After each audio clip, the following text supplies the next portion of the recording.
Allah itu sangat ridho. Ada orang makan satu asupan, kemudian dia muji Allah. Loh, orang tidak punya alpat itu tidak mati, tidak punya tanah ribuan hektar itu tidak mati. Tapi kalau nggak makan sesuap nasi, mati. Penting mana? Penting makan. Tapi gara-gara kamu tamak, untuk syukur nunggu punya alpat, untuk syukur nunggu punya tanah banyak. Anda ini bodoh. Mau syukur saja syaratnya kok banyak. Wa min ayatihi manamukum billaili wan nahar. Masa iya tidur yang ngorok semua turunnya secara jelas kok jadi wamin ayatihi. Tanyakan ahli medis, sistem tubuh kita kalau nggak tidur itu kayak apa rusaknya? Dan toat pas-pasan ini satu-satunya solusi ya turu. Bengi ngempet kepen delok dangdut, delok dugem. Barang turu jebule esuk wis bar, alhamdulillah. Cara melek iman kamu seberapa? Tarikan-tarikan maksiat posisi kamu terjaga bisa kalah kan? Tapi kalau tidur sukses kan tarkul maksinya. Nah, karena tidur itu sukses menghilangkan maksiat disebut wa min ayatihi manamukum billaili wan nahar. Sampai Imam Ghazali ngendikan di makalah itu sehingga nanti ibadahnya umat ini di akhir zaman an-naumu, ibadah terbaiknya itu tidur. Nah, sehingga ya itu tadi sudut pandang. Makanya saya sering cerita dulu kalau Said Abdul Al-Haddad itu tanya, "Cung kowe ngaji sopo?" Ngaji si A. Kiaimu tahu nangis? Ndak. Ojo ngaji. Kiaimu ati atos, kiai kok ora iso nangis. Tapi kalau Abdul Hasan Asadili kebalikan, "Cung kowe ngaji sopo?" Ngaji si A. Kiaimu tahu guyu nak ngaji? Mboten nate. Ora usah ngaji wong ora iso syukur. Jadi nah itu yang akhirnya menjadi keseimbangan khaufau wa tama. Ada khauf, ada apa? Roja. Sehingga karena sudut pandang itu nggak bisa dihilangkan, sawalan nggak bisa dihilangkan. Ini yang sering diceritakan Ki Said, kakaknya ini. Dulu Muhammad bin Hasan Asy-Syaibani, Imam Syafi'i itu lama sekali beliau jadi ulama top yang suka fikir. Dianggap fikir itu aman, ngeringankan hisab. Nggak jenengan fikir yang dihisab malaikat apanya kan? Kan nggak bisa ngisap jenengan, apa saja tidak punya. Punyanya problem. Nah, setelah ngaji sama Imam Malik, Imam Syafi'i tanya, yang ilmunya setingkat jenengan siapa? Kata Imam Malik, sebetulnya Abu Hanifah, tapi orangnya sudah meninggal, tapi ada muridnya, namanya Muhammad bin Hasan Asy-Syaibani. Kamu ke sana, dari Madinah ke Irak, dulu tempatnya di Baghdad. Setelah di Irak, Muhammad bin Hasan Asy-Syaibani itu kalau ngitung uang tuh di meja, emasnya tuh banyak, uangnya banyak, dia hitung di meja, malah kaget. Saya ini gedeng kiai, kedunyan, ini ketemu kiai, kedunyan. Ya karena Muhammad bin Hasan Asy-Syaibani itu wali, kamu tanya, kamu heran ya ada kiai kaya? Iya. Ya sudah, kekayaan ini kasihkan orang fasik, biar dipakai demenan, dipakai mabuk, dipakai ini. Terus, ya jangan, kalau kena orang fasik bahaya, jenengan saja. Semenjak itu Imam Syafi'i mulai rodok seneng duit. Jadi ada ceritanya, kok diangen-angen, nah terus keterusan umatnya kayak gini-gini itu. Jadi ini cerita nopo istihad apa? Cerita nopo istihad. Sama pangkat juga sama. Gue seneng nak wong soleh-soleh tidak ikut ngurus negara ini. Mau dikemanakan negara ini. Tapi ada yang berpikir, gue seneng nak wong soleh terkontaminasi. Ya sudah monggo. Sing wis ra payu jabat nggih berpikir zuhud. Sing payu ya berpikir politik. Yang penting semuanya itu berdasar ilmu. Yang penting itu semuanya berdasar apa? Ilmu. Karena ilmu ini basis yang paling diridani Allah Subhanahu wa taala. Masyhur itu di Ihya sering diceritakan Imam Ghazali, ana alim uhibbu kulla alim. Kata Allah, saya ini alim dan sangat mencintai orang alim. Karena orang alim ini yang tahu perspektif. Orang yang ngiranya, saya ulang lagi, yang ngiranya itu enggak ilmiah. Di depan orang alim itu sangat-sangat apa? Ilmiah. Yaitu tadi misalnya ada ayat wa min ayatihi manamukum billaili wan nahar. Masa iya tidur yang ngorok semua turunnya secara jelas kok jadi wamin ayatihi. Tanyakan ahli medis, sistem tubuh kita kalau nggak tidur itu kayak apa rusaknya? Dan toat pas-pasan ini satu-satunya solusi ya turu. Bengi ngempet kepen delok dangdut, delok dugem. Barang turu jebule esuk wis bar, alhamdulillah. Cara melek iman kamu seberapa? Tarikan-tarikan maksiat posisi kamu terjaga bisa kalah kan? Tapi kalau tidur sukses kan tarkul maksinya. Nah, karena tidur itu sukses menghilangkan maksiat disebut wa min ayatihi manamukum billaili wan nahar. Sampai Imam Ghazali ngendikan di makalah itu, sehingga nanti ibadahnya umat ini di akhir zaman an-naumu, ibadah terbaiknya itu tidur. Jadi mulane maksud kula ngeten lho. Sampeyan anut jalur wong alim dia turu ya ibadah, tengok-tengok ya ibadah, jagongan nggih ibadah, gojol-gojolkan ambek kanca nggih napa? Ibadah. Karena ini semuanya kul bi fadlillah bi rahmati fa bidzalika napa? Falyafrahu. Tapi kalau kamu tidak punya basis ilmu, adanya suudzon. Kiai kok jagongan guyon sewengi kiai opo? Kiai kok turu sewengi ku kiai. Karena basisnya ada ilmu. Padahal jelas ketika Rasulullah bikin urutan kebaikan, pertama Nabi ngendikan kamu menolong orang. Jika tidak bisa, terakhir Nabi ngendikan takufu syarraka anin nas fa innaha shadaqatun minka ala nafsik. Tadi beliau juga cerita di nasihat Imam Mun, idza lam tuhsin fala tusi. Kalau tidak bisa berbuat baik, setidaknya kamu tidak berbuat jelek sama orang lain. Dan potongan ini paling gampang apa? Tidur kan? Wis sampean nak turu wis ra zina, ra maling, ra ngrasani wong wis ora tusik. Nah, dengan konstruksi usul fikih seperti itu kamu tahu kualitas ayat wa min ayatihi manamukum billaili wan nahar. Ya sama, ternyata makan itu yang menjaga nyawa, ternyata makan itu yang menjadikan syukur. Kalau kamu nggak percaya puasa, sama nak poso gedang goreng itu mewah, gedang goreng itu mewah, air satu teguk itu mewah. Makanya kalau lama dulu ada santri kepengen mangan enak, ya saya ingin mangan enak gini-gini, caranya gimana? Itu rumusnya ada sate, ada mie ayam. Idamuhu alju. Kalau kamu ingin enak, lauknya itu lapar. Ya kita kalau puasa itu semuanya kan enak. Nah itu lagi-lagi basisnya itu ilmu. Nah sekarang banyak orang yang sudah tidak peduli dengan ilmu, kayak ijazah dilakoni kan. Jadi kayak wiridan la ilaha illallah itu sebetulnya harus dibarengi dengan ilmu. Ini yang terakhir supaya nggak lama-lama. La ilaha illallah itu basisnya ilmu. Surga yang begitu mewah itu dibikin juga bagi yang melafadzkan la ilaha illallah. Neraka yang begitu ekstrim, sampai kalau benda dijatuhkan dari atas ke neraka itu sampai bawah nunggu 70 tahun. Bisa kamu bayangkan kalau kamu di dalam naiknya susah itu. Ini dijatuhkan ke neraka itu sampai bawah nunggu berapa? 70 tahun.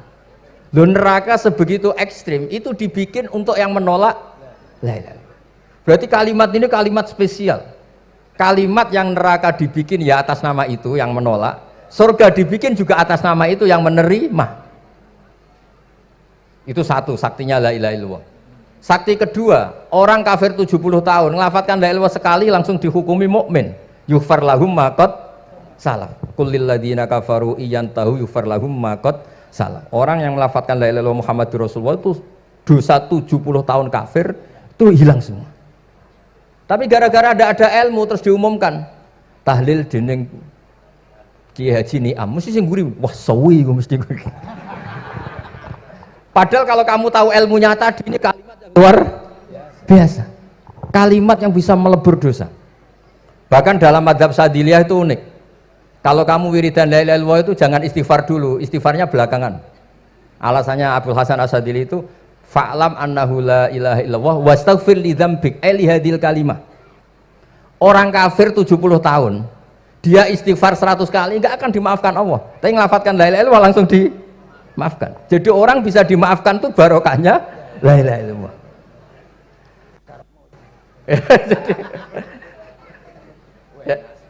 ya kan?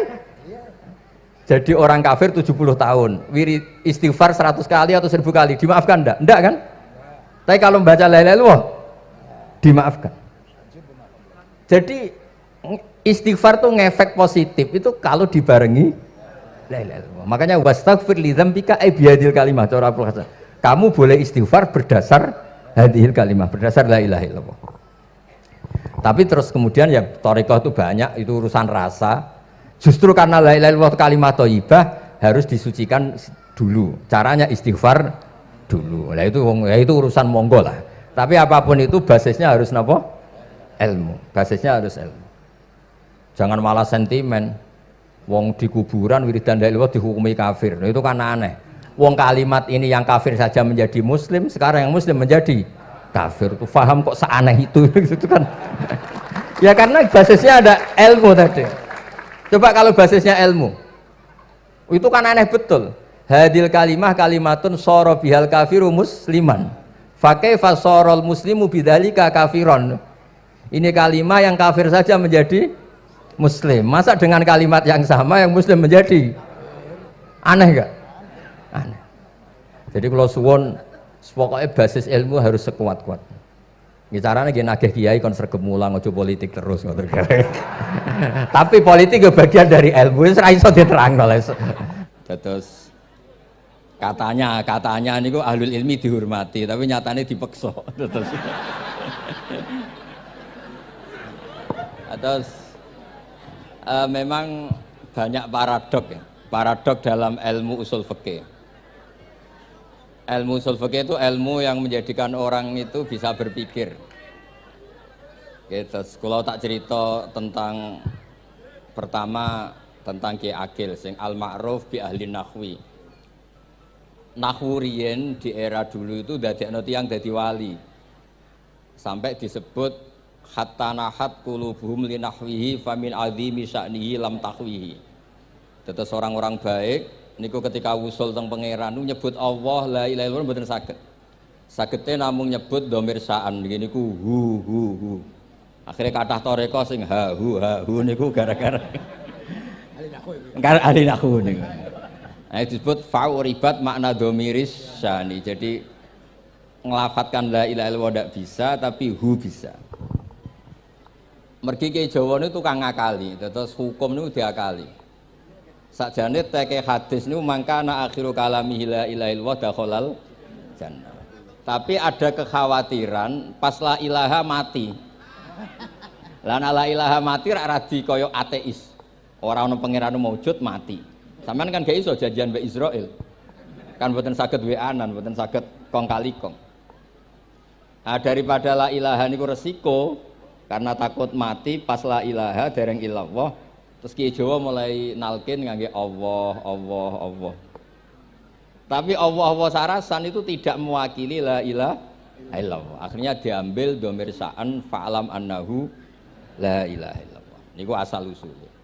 Cuma kebetulan thariqah kita tidak jalur itu, tidak jalur yang lewat dhamir napa? Sa'an. Tapi sementing tadi dawuh Kiai Mustafa, sementing kita tahu secara ilmu. Terus nomor kali cerita uzlah wow. Kalau memang benar-benar uzlah. Terus kalau nu diundang acara-acara publik kemarin Habib Jindan gitu, hanya di halaqah ilmiah. Kemarin terakhir beliau ngerayu ini jari marrotan wahidah. Ini saya pegang. Dan itu dicatat di Loh Mahfud. Dan ciri utama kiai itu tidak membatalkan perjanjian. Jenengan dawuh marrotan wahidah pas niku. Ben gelem. Terus ngeten kula cerita sithik tentang ilmu yang sering kula utarakan. Di antara kitab yang dipakai guru-guru kita sing dilanggengi Mbah Mun Maus niku kitab Ihya. Kula dari sekian cerita Ihya yang paling kula kenang niku bahwa ternyata Allah itu andaikan boleh dibahasakan niku cara berpikir itu dalam bahasa tafsir disebut tanazul. Tanazul niku wong ben kaya orang kebanyakan. Saya ulang lagi supaya orang itu kayak orang nopo kebanyakan. Ada dua ahli neraka yang dipanggil, yang satu ditakoi, "Cung ning neraka piye rasane?" "Syarru makan, mboten enak Gusti." Terus pangeran diken balik, "Ya wis kono cung mlayu balik nang neraka." Niku tiange lari kencang, sekencang-kencangnya. Semangate seneng ambek kon balik ning neraka. Ditakoki mbek pangeran, "Lho cung kon mara neraka kok seneng?" "Kula nu pun kapok Gusti, kula nu nyesal ketika di dunia nak jenengan utus niku lelat-lelet. Niki kula tobat dengan bukti dikan jenengan teng neraka kula mlayu." Lha nu pangeran akhire haru, wong kok semangate mlebu neraka kaya ngono. Mergo diperintah pangeran. Ya dados niki ijazah jenengan akan mlebu neraka jenengan sing semangat nggih. Karena zaman ning donya sering diperintah Allah mboten napa? Semangat. Nah niku kemungkinane dibarno, kemungkinane dipanggil. Lah tiyang niku terus dipanggil oleh Allah. Ya wis kaya wong apik, tak kongkon nurut tenan, semangat tenan, terus diken mlebu swarga. Nah ini ijazah pertama nggih. Dinakkan mlebu neraka sing napa? Semangat. Sing kedua niku dipanggil niku plengakan lelat lelet. Kados kula diutus Gus Mus niki nelpon. Nelpon kula mboten purun akhire ning Bika jare matur Gus Subak. Turuti aku diamuk Bika jare Bapak. Dados niki melibatkan sekian pihak untuk memaksa saya datang ke mriki. Aduh, repot wong sawang kempek niku. Repot nyen repot. Mugi-mugi di sepuro ngoten. Yang kedua niku diken mlebu neraka malih ku lelat-lelet, ndelok pangeran mboten semangat. Ditakoki mek pangeran. Kenapa kamu tidak semangat? Saya itu tidak pernah ngira jenengan yang baik sudah masukkan saya ke surga, kemudian jenengan nyuruh lagi saya ke neraka. Saya tidak pernah mengira engkau itu seperti itu. Terus Allah nggih, ana indadzoni abdibi. Ya ora apa-apa, swarga wae swarga. Ini dua ijazah untuk sampean supaya bisa masuk napa? Swarga. Terus kita tidak pernah tahu napa Gustofa ngundang kula nyenengno wong akeh ganjaran, napa meksa wong alim dosa, mboten ngerti kula carane. Karena dalam ilmu usul fikih, kembali ke usul fikih, kula nu gadah khazanah kathah tentang debate pangeran kalian nabine. Kathah, mboten satu dua contoh di beberapa kitab tafsir.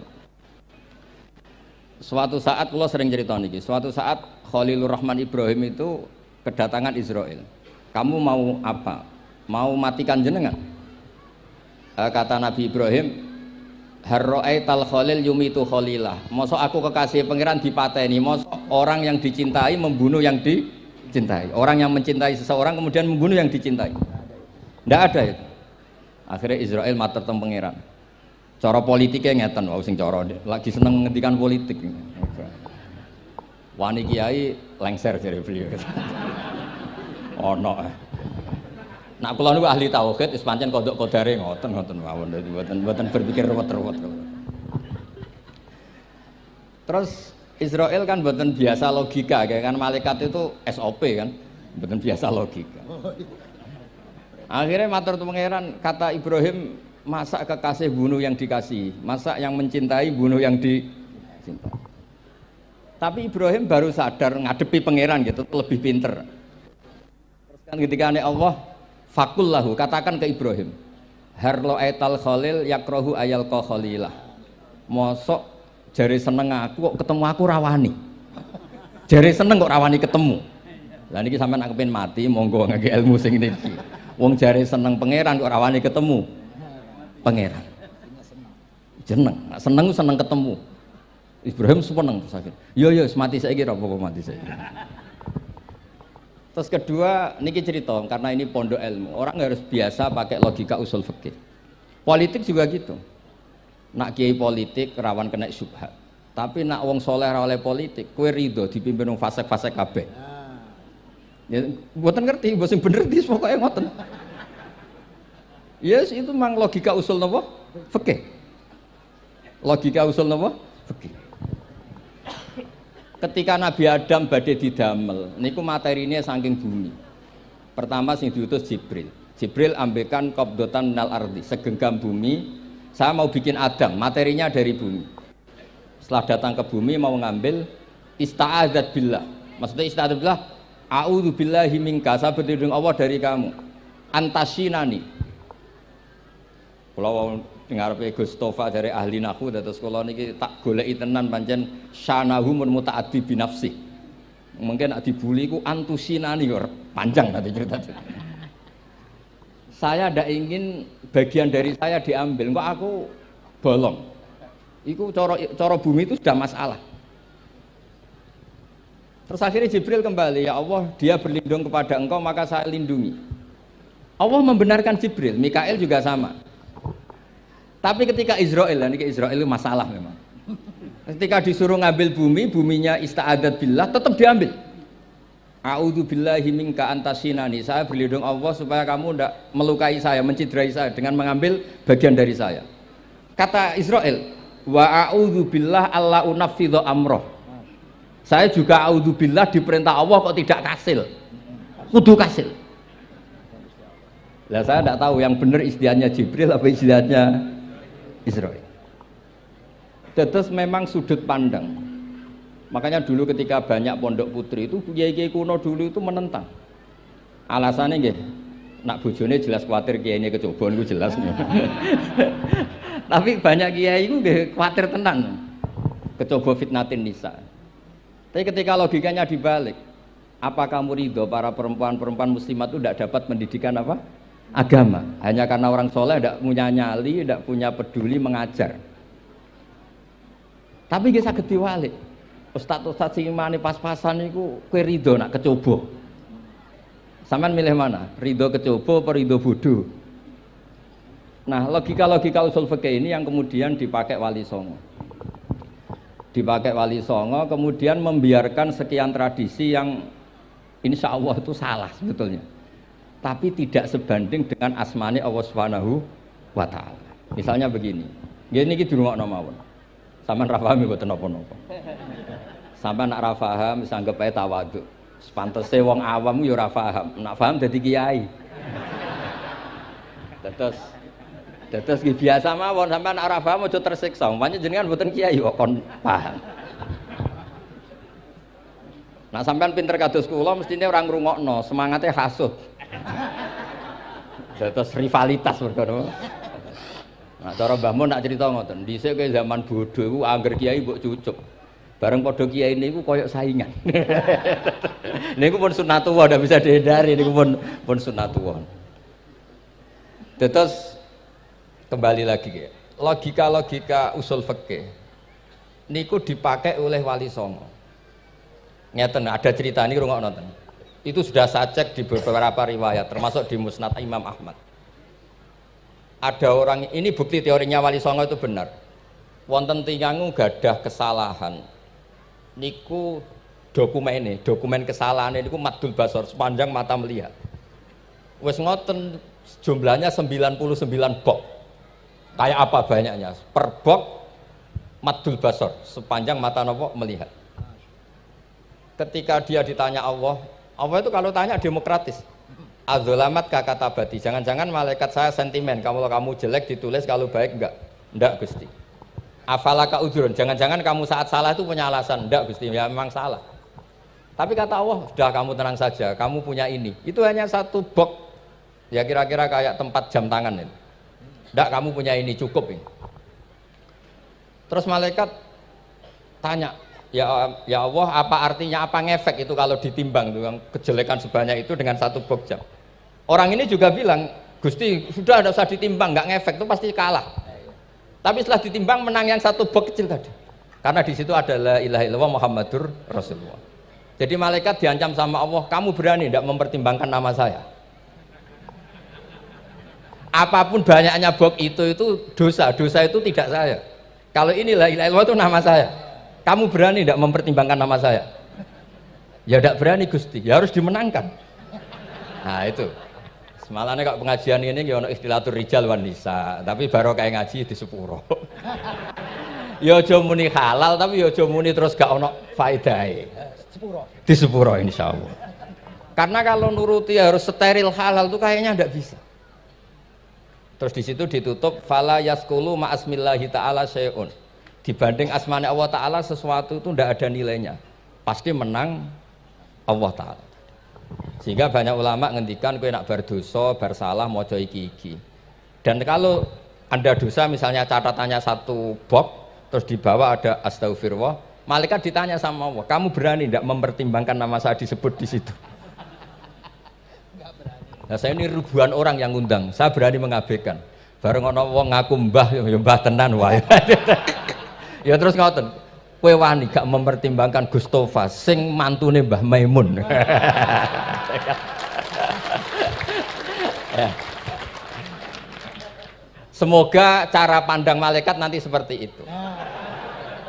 Tapi nanti kalau malaikat cara pandang, mbah kok tukang meksa putu. Itu mbah model opo. Nah, saya ini sudah ngalah satu kali. Berikutnya logika kedua yang insya Allah terbangun di kalangan malaikat, yaitu mbah ora oleh meksa napa putu. Ning dinggon mbah yang baik putune dolanan di barno. Ini ora. Putu lagi asik-asik dolanan. Rene. Kon nyapu. Nah, itu udah jenis mbah yang baik.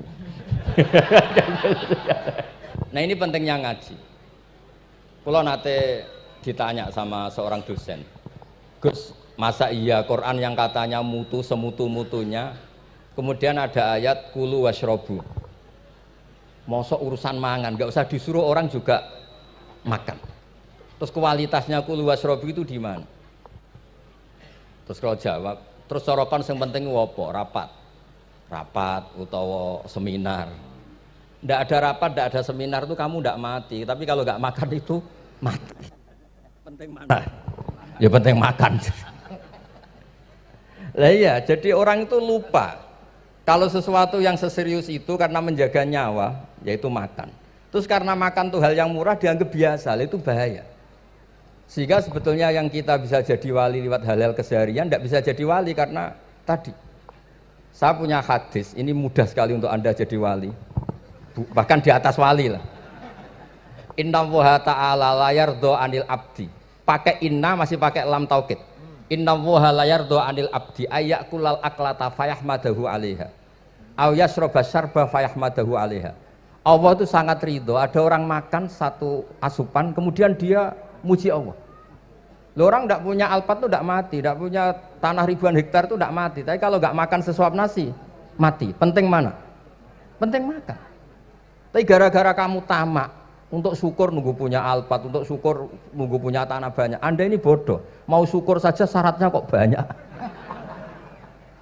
Jadi sebetulnya kalau kita mau jadi wali itu cukup setiap makan itu kamu syukur. Fayahmadahu alaiha aw yasroba syarba fayahmadahu alaiha.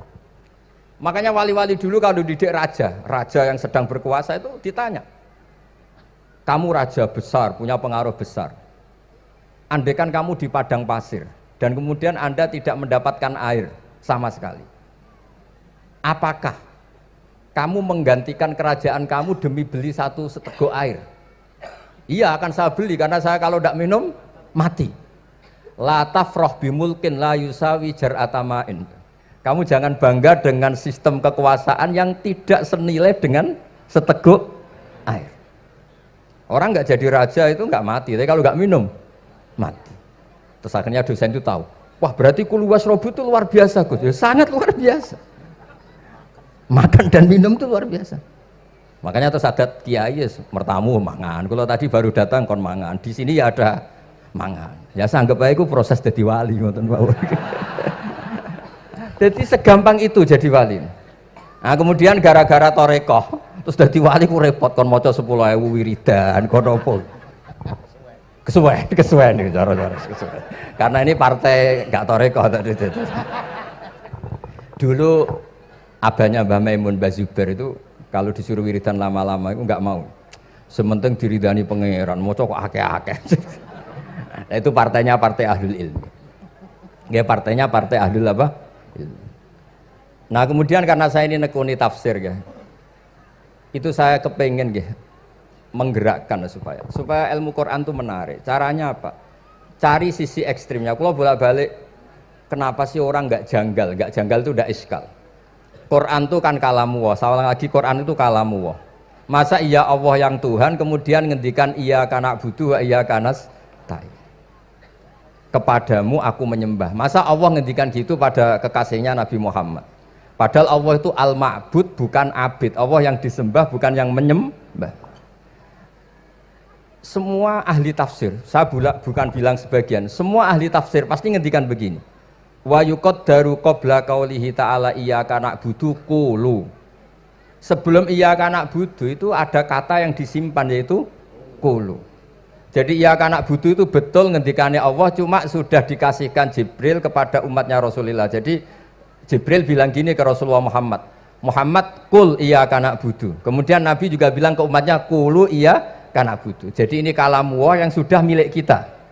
Nah berhubung milik kita, kita sah mengatakan iyyaka na'budu. Karena kalau tidak janggal, masa iya Allah berdoa ihdinas siratal mustaqim, tunjukkan kami jalan yang benar. Lah kalau ihdinas siratal mustaqim kalam Allah berarti kan Allah yang berdoa. Nah, sehingga semua tafsir bilang sama, wa yuqaddaru qabla qauli ihdinas siratal mustaqim qulu. Nah, terus ada mufassir lain bilang jangan mulai iyyaka na'budu ya semuanya, mulai bismillah Qulu bismillahirrahmanirrahim. Masa iya Allah sendiri yang bilang bismillahirrahmanirrahim? Nah, dengan tafsir seperti ini terus kita akhirnya lagi-lagi kembali ke usul fikih, kembali ke balaghah, kembali ke nahwu. Kalau enggak, ya Anda akan menafsiri Quran pakai logika Anda sendiri. Sampai ada mungkirus sunnah. Pokoknya sementing kembali ke Quran. Orang roh Quran itu kayak apa? Saya kemarin ngaji di Sedan di daerah saya bilang, Sayyidina Umar itu Islam sebelum minta hidayat. Khalid bin Walid ya Islam sebelumnya ya tidak minta hidayat. Lah itu kan janggal. Padahal katanya Quran itu hudal lil muttaqin, petunjuk bagi mereka yang takwa. Padahal tidak ada sabkut takwa untuk Umar. Umar tidak pernah takwa, tapi nyatanya Islam. Bahkan dia masuk ke rumahnya Zaid bin Arqam itu mau bunuh Nabi, mau nyari Nabi, bukan mau Islam. Tapi ketika dengar iparnya membaca Toha ma anzalna alikal Qur'ana litasqa, kemudian dia masuk Islam. Lalu gimana tentang hudal lil muttaqin, petunjuk bagi mereka yang takwa? Banyak ulama yang mengatakan lil muttaqin itu balaghahnya lil iktifa, lil muttaqina wa ghairihim. Jadi Quran itu petunjuk bagi yang takwa dan yang tidak takwa. Dan itu di bahasa Arab sah. Di bahasa Arab sah. Misalnya gini ya, kalau sampean punya ponakan dolan, cong-cong nang mangan. Ya maksudnya ya mangan mbek ngombe, mangan tok seretan mati kan. Itu kan satu paket. Sarobila taqikumul harra wal barda. Pakaian yang melindungi dari panas. Di situ enggak disebut wal barda, tapi artinya juga wal barda. Karena kalau tidak diartikan lil iktifa, nanti Quran itu memberi petunjuk bagi yang sudah muttaqin. Corong doang nguyai segoro, wong wis takwa kok. Nah ini kita butuh ahli tafsir yang al-usuli. Karena itu yang menjadikan Quran punya kualitas lagi. Seolah lagi punya kualitas lagi. Kalau ndak, Quran tuh kayak biasa-biasa saja, kayak tadi kulu wasrobu kayak dan seterusnya dan seterusnya. Jadi kalau suwun barokahnya hormat sama orang alim kados Ki Akil, Ki Siras dan tenaga keluarga mriki. Orang menghidupkan logika ilmu lagi. Jadi kalau seneng lah nak dilem Gusmus ahli ilmu mboten krana niat fakir mboten. Biar sampean ngerti lah kalau ngadepi ahlul ilmi itu pun mboten level. Ahlul ilmi itu kalau punya logika itu tidak bisa dibantah. Saya beri contoh sekian contoh yang nyata yang diajarkan Rasulullah SAW. Nabi itu pernah mau dipermalukan orang karena Nabi ngendikan la adwa wala tiarata, tidak ada penyakit menular. Terus ada orang iseng kok onta yang kena kudisen itu dijejerkan yang waras ikut kena kudisen. Terus orang ini tanya, ya Rasulullah ini tadi sehat, tapi kena onta yang kudisen ikut kudisen. Nabi tanya lagi, faman a'dal awal, yang kudisen pertama ketularan siapa? Wah itu dari Allah ya, maksud saya seperti itu. Lantas kalau suwun lah ngaji usul fikih yang serius, karena itu menjadikan kita bermartabat. Kulo niku sering lepas jenazah tangga-tangga kulo nggih penggene delok TV, nak bengi nggih ngelamun, ngayal sugih, kadang yo ngapalo tikus sing liwat dhuwure saking ra ono penggawean. Tapi kulo nak lepas jenazah ini orang baik. Sampai bojone protes, "HP opo lho Gus angger bengi iku mau ngelamun ngitung tikus liwat, ngitung apa itu." Terus kula matur, ngitunge aja ngono, ngitunge tarokal ma'asiya. Wong ning omah itu artinya tidak dugem, tidak melakoni maksiat. Itulah yang menjadikan usul fikih itu ilmu yang sangat terhormat. Coba kalau Anda jadi pakar usul fikih kayak saya, mau kaji betul usul fikih. Orang tidur semalaman jangan bahasakan tarokat tahajud, wa tarokal witro, wa taroka qiyamal lail. Tapi bahasakan taroka zina, wa tarokal ghibah, wa taroka kada wa kada minal ma'asi. Keren bukan? Keren. Kalau kamu udah ahli usul fikih maka kiai kok amen turu. Kiai kok guyon suwengi. Lu kiai guyon suwengi itu melawan. Kiai itu ustaz juga manusia. Karena bengi ku ya kepen nonton. Tapi kan mboten pantes. Akhirnya korbane santri ini dijak guyon gak jelas. Lah apel ning rondo ya ora pantes. Ngelawan nafsu iku berat, carane ya dilalek-lalekno guyon iku. Lah muga-muga malaikat kabeh ahli usul fikih nganggep ngono iku perlawanan terhadap keinginan apa maksiat. Malaikat ngaji ora. Makanya itu disebut di kitab usul fikih Tanghubul Usul itu izma min mubakhin illa wa yatahaqqaqu bihi tarku haramim ma. Fa yalzamu minas sukun tarkul qatli wa minas sukut tarkul ghibah. Tidak ada sesuatu yang mubah kecuali saat Anda lakukan, saat itu juga Anda meninggalkan keharaman. Maka sebetulnya mubah ini punya nilai yang luar biasa, yaitu tarkul haram atau tarkul ma'asi. Jadi sawangane sampean nang omah kukar kukur, mlebu metu, kukar kukur meneh, mlebu metu, bariku turu angop ngorok. Nah, semoga malaikat ini al-usuli sehingga ngitung itu hadza tarokal ma'asiya kullaha. Hebat, hebat. Ini orang yang tinggal napa? Maksiat. Tapi nak malaikat itu jenis rada ekstrim. Alumni kempek suwengi ra tahajud ora witir ku alumni opo? Mulane kalau niku ngaji usul fikih terus supaya diperdengarkan ke malaikat. Supaya teorinya pakai usul napa? Fikih. Jadi kalau melihat kita melakukan mubah niku dihitung tarkul napa? Ma'as. Jadi ada terus orang-orang kafir itu cara berpikir aja alal alihata ilaha wahida inna hadalah syai'un ujab. Muhammad ya tentu mereka masih jangkar. Muhammad problem kita ini banyak. Kalau Tuhannya satu tidak cukup. Ada problem kredit macet, ada problem macam-macam kan, utang piutang macam-macam. Kalau Tuhannya satu tidak cukup. Kita butuh Tuhan banyak karena problem kita banyak. Lalu Nabi mengajarkan mereka apa logika yang dibangun. Kalau kamu jadi buruh, kemudian majikan kamu banyak, semuanya merintahkan kamu bingung enggak?